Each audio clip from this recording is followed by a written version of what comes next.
आणि यानंतर पुण्यामधनं एक महत्त्वाची घडामोड येते। पुणे ड्रग्ज प्रकरणामधील मास्टर माइंडचा कुवेतला त्याने पळ काढल्याचं कळतंय।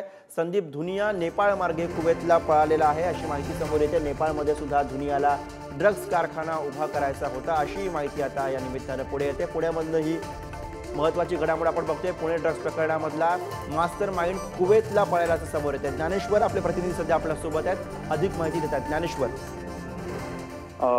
जी माहिती मिळते आहे की संदीप धुनिया जो या ड्रग्ज रॅकेट प्रकरणातला सगळ्यात महत्त्वाचा आरोपी आहे, त्याला संदीप धुनिया आणि संदीप धुनिया अशा दोन्ही नावांनी ओळखलं जातं। त्यानं पुण्यातल्या ड्रग्ज प्रकरणामध्ये महत्त्वाची जी भूमिका आहे ती आतापर्यंतच्या तपासामध्ये पोलिसांना समोर आलेली आहे। त्याच्याकडे सध्या ब्रिटिश पासपोर्ट असल्याची माहिती मिळते आहे आणि तो नेपाळ मार्गे कुवेतला पळून गेलाय असं देखील तपासात समोर आलेलं आहे।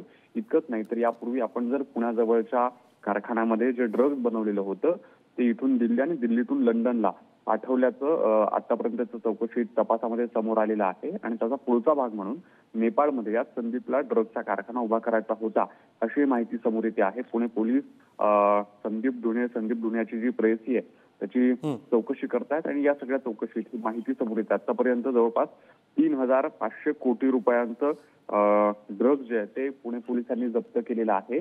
सगळ्यात धक्कादायक त्यामुळे पुणे ड्रग्ज प्रकरणामध्ये ज्ञानेश्वर ही महत्त्वाची अपडेट म्हणता येईल। तुम्ही सोबतच राहा। पुण्यामधून आता आणखी एक महत्त्वाची बातमी येते।